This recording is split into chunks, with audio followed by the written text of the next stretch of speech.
al podcast de Urbanitae, donde escucharás las noticias más relevantes del sector inmobiliario, toda la información sobre nuestros proyectos y las claves para invertir con seguridad.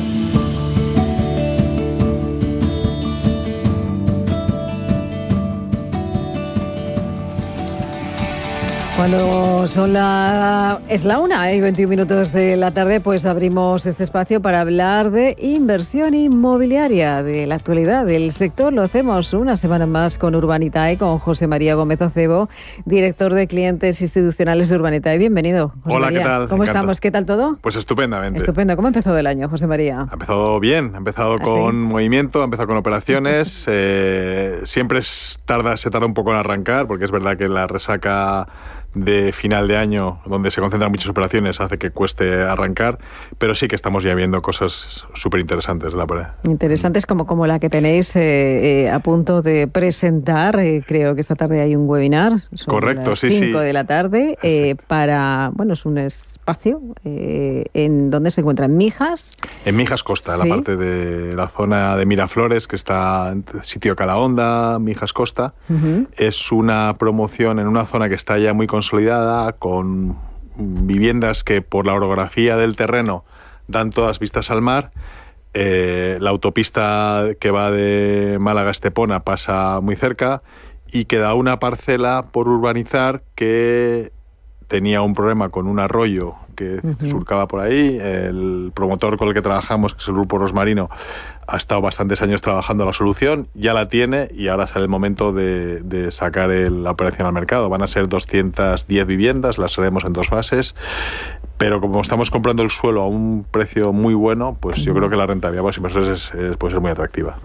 Importante, interesante, un primer, te iba a decir, alguno de los grandes proyectos para este mes de enero, son 5 millones de euros, si no me equivoco. Son 5 millones, como sabes, el límite máximo que nos impone el regulador, que es una de las cosas que nos gustaría que le dieran la vuelta, porque el otro día reflexionamos, cuando nosotros empezamos por allá en 2019, empezamos en 2017, tuvimos licencia en 2019 y nos basábamos en una normativa que era de 2015. En esa normativa se establecía que había que limitar a 5 millones por operación y año lo que podíamos financiar.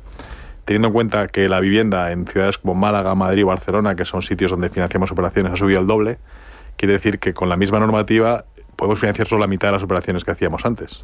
Y eso es una pena, porque a alguien se le ocurrió poner una normativa que no tenía en cuenta que la inflación existe.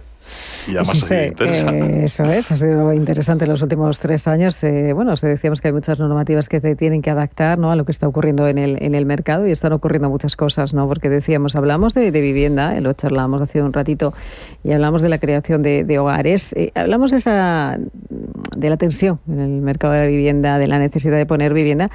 Decíamos, esto ocurre desde hace 2 o 3 años, no ocurría porque se compensaba un poquito la creación con esa oferta-demanda, ¿no?, y el crecimiento demográfico. Ahora, ¿qué es lo que está pasando, José María? Pues mira, si ves la curva de creación de viviendas en España, se ha mantenido a partir de 2008, hubo un periodo valle porque había mucho stock que ir vendiendo, pero ya a partir del año 2010, 2012, empieza a hacerse en torno a 80, 90, 100.000 viviendas al año, no más.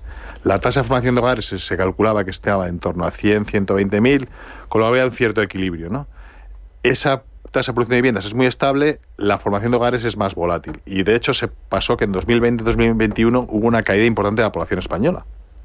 Por tanto, no había esos problemas. Y de repente se ha producido el efecto contrario.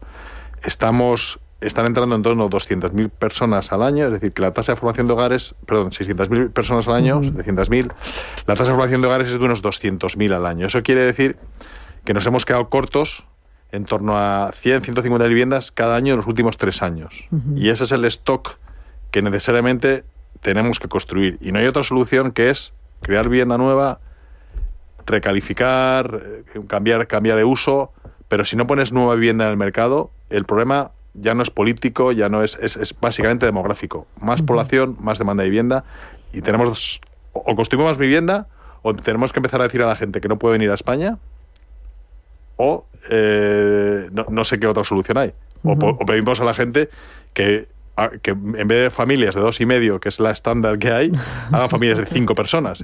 Ahí sí que lo solucionaríamos, pero no sé si esa es la idea, claro. Tal y como se encuentran este año, ¿no? Decíamos, hemos iniciado el año muy animados. Ahora hablamos de algo que ha ocurrido en Estados Unidos y en China, hablando de inversión, pero en este camino del año 2025, hablando de vivienda, decíamos, tenemos que poner soluciones. Claro, si ponemos soluciones que sabemos cuáles son y no se producen, ¿cuáles son las consecuencias? Las consecuencias más obvias es que los precios suben. O sea, al final, si tú no pones vivienda en el mercado es fluido. O sea, tú puedes poner reglamentaciones, controles, cortapisas, pero al final el precio de la vivienda subirá tanto en compraventa como en alquiler, porque la demanda empujará mucho esos precios. Y esto pasa en cualquier mercado, donde la oferta es escasa y la demanda es más fuerte. Y la vivienda es un bien que del que no puedes prescindir. Uh-huh. Por tanto, las medidas tienen que ser estructurales, tiene que ser más vivienda del mercado y luego ya buscaremos la fórmula de que esa vivienda sea asequible. Pero el primer enunciado es más vivienda.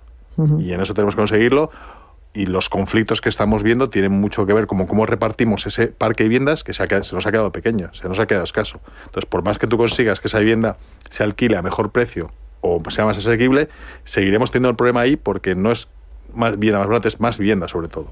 Uh-huh.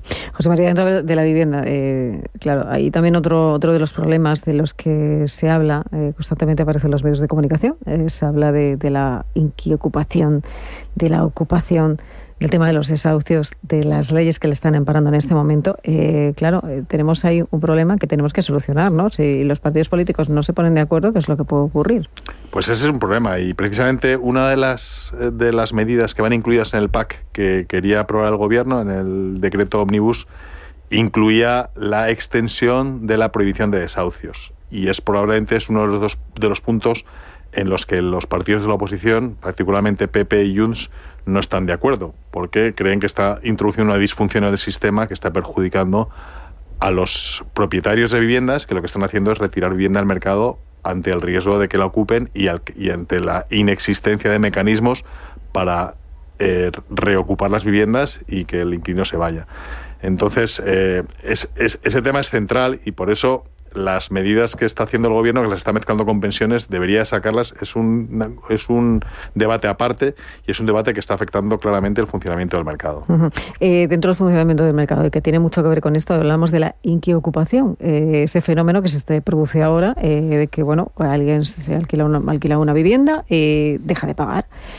Las consecuencias son simplemente legales, que el propietario no recibe su cuota mensual, que no tiene posibilidad, a no ser que sea a través de un procedimiento legal, el que esos inquilinos se marchen de la casa aunque no paguen, pero eso se supone que es dilatación en el tiempo y que supone a lo mejor 2 años o 3 años para que llegue en una sentencia además, firme, para que tu casa, que es tuya propia, te quede desocupada. Efectivamente, y antes de llegar a la sentencia, normalmente lo que se produce es un acuerdo entre las partes donde el inquiocupa acaba dejando la vivienda en el estado en que esté, y el propietario, con tal de que se vaya, se queda conforme. No habrá atendido ninguna de las rentas tenidas pendientes de alquiler, y lo que pasa es que muchos de esos propietarios que han vivido esa experiencia se replantean muy mucho volver a alquilar, y precisamente se lo replantean si el perfil de la persona que quiere alquilar es una persona de las categorizadas como vulnerables. Uh-huh. Quiere decir que una medida pensada para proteger al vulnerable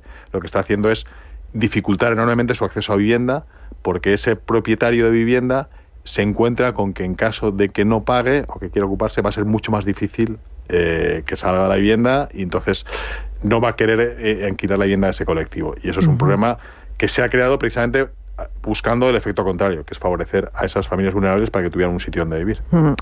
Decíamos, vamos a hablar de inversión, porque decíamos, la inversión en movilidad, el ladrillo, que hemos dicho siempre toda la vida, es una inversión conservadora, segura, porque si ocurre, por ejemplo, lo que ha ocurrido este lunes, ¿no? Con una acción, que ha sido la acción de Nvidia, caían esas acciones casi un 17%, se ha perdido 600.000 millones de dólares. Esto no ocurre en el inmobiliario, ¿no? Es muy difícil que ocurra. Es una barbaridad, sí. Bueno, ha ocurrido, yo creo que el impacto de lo que ha pasado ahora es en un pequeño segmentito del mercado inmobiliario, que es los de los centros de datos, porque lo que transmite el mercado es que quizás no haya haga falta tanto volumen de ordenadores, de servidores para atender los servicios de inteligencia artificial, que es lo porque están apostando los de centros de datos. Pero en general, el resto del mercado inmobiliario es muchísimo más estable. Una de las características que tiene es que mientras se produzca esa situación de desequilibrio entre oferta y demanda, fabricar vivienda, alquilar vivienda, va a ser siempre un mercado rentable y estable. Y al margen de todos estos vaivenes que a veces son... Es verdad que Nvidia da unas rentabilidades fantásticas, pero a ver en qué momento has entrado, ¿no? Y entonces ese dormir tranquilo, el inmobiliario lo tienes mucho más garantizado. Para dormir tranquilo tenemos garantizado la rentabilidad con Urbanita, en este caso. Nosotros esos proyectos que podemos ver, ¿no? en la página web, precisamente, cada vez que abrimos hay proyectos extraordinarios y maravillosos donde poder invertir desde un ticket de 500 euros. Correcto. Y con una rentabilidad en torno a... Bueno, pues hallamos la media del 13% anual. Nosotros somos más de hablar de no perder dinero en ninguna operación, y eso lo estamos cumpliendo. Hemos tenido algún ciclo peor con 2021-22 con que la subida de costes afectó y las operaciones cayeron un poco de rentabilidad, no llegan a perder dinero, y ahora estamos en un ciclo más expansivo donde las rentabilidades que estamos obteniendo incluso superan las que teníamos en los planes de negocio. Y nosotros buscamos cosas que sobre ese plan de negocio, es decir, en escenarios de previsión, den en torno a un 15-20% en proyectos de equity y en torno a un 11-12-13% en proyectos de deuda. Ese es nuestro estándar. Este proyecto que va a salir en Mijas, decíamos 200...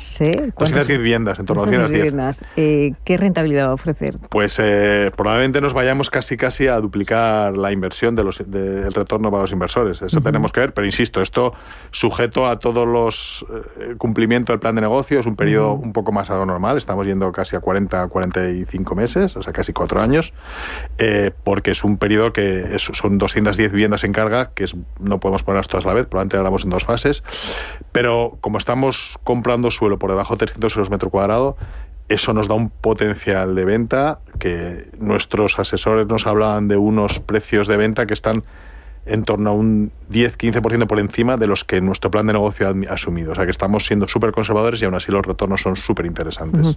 ¿En qué os vais a centrar este año? ¿Cuál va a ser ese producto estrella en el que decís tenemos que estar aquí? No podemos olvidarnos de, entiendo que el residencial, pero hay alguna joya más. Yo creo que hay mucho de cambio de uso que tenemos que ver. Nos encantaría entrar también en temas de logística, que son mercados que no las grandes naves, pero sí a lo mejor las pequeñas naves de 1.000, 2.000 metros cuadrados, participar en la promoción y el desarrollo de esas operaciones.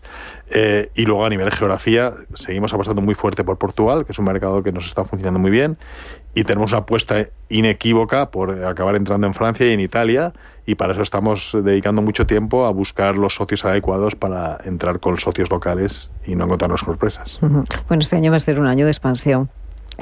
Bueno, lo ha venido siendo desde que empezamos en 2019, o sea que eso no será una novedad para nosotros. Sabemos que nuestro objetivo tiene que ser seguir creciendo, sabemos que hay un mercado que está ahí, que podemos aprovechar, ya somos probablemente la primera plataforma inmobiliaria europea, y el objetivo es, por supuesto, seguir creciendo con muchísima atención a cada proyecto, porque nosotros con cada operación comprometemos a 1.000, 2.000 inversores, que para ellos puede ser la inversión de su vida, y tenemos que asegurarnos que esa inversión sale bien, que se producen retornos y que no se pierde capital. Eso es lo importante. Aquí tenemos, pero hay que recordarlo, ¿cuándo sale el próximo proyecto que vais a presentar esta tarde? Efectivamente, el de esta tarde, insisto, el webinar es a las 5 de la tarde, os podéis todos conectar, la idea es sentar al promotor delante nuestro y que nos cuente todos los detalles del proyecto y que conteste a todas las preguntas que pueda tener la gente. Y nosotros abrimos viernes a las 12, es cuando se abre el proyecto de inversión, los 5 millones. 5 millones, a partir de las 12 tenemos que estar Lo recomendamos. Les recomendamos que estén atentos, ¿no? Para que puedan, pues hacer esa inversión en este tipo de proyecto que, como decimos, tiene una rentabilidad segura. Eso está asegurado. Sí, lo que no está asegurado es la rentabilidad. Tiene una rentabilidad potencial en nuestros números muy atractiva, pero hay que entender que esto es cuando entras en equity, entras en riesgo de inversión. Estás sometido a todos esos riesgos. complejos. Bueno, en cualquier caso, echaremos un vistazo a la página web. Aparte de este proyecto, ¿hay alguno más en este momento? Estamos viendo alguna cosa de deuda, pero yo prefiero no desvelarla hasta que no esté consolidada, porque no sacamos nada hasta que no esté armadito del todo. Pues, y tiene que estar bien protegido. Pues ya nos lo contarás. Venga. José María Gómez Acebo, muchísimas gracias, director de clientes institucionales de Urbanitae. Ha sido un placer, como siempre, charlar contigo. Volveremos. Gracias. Placer.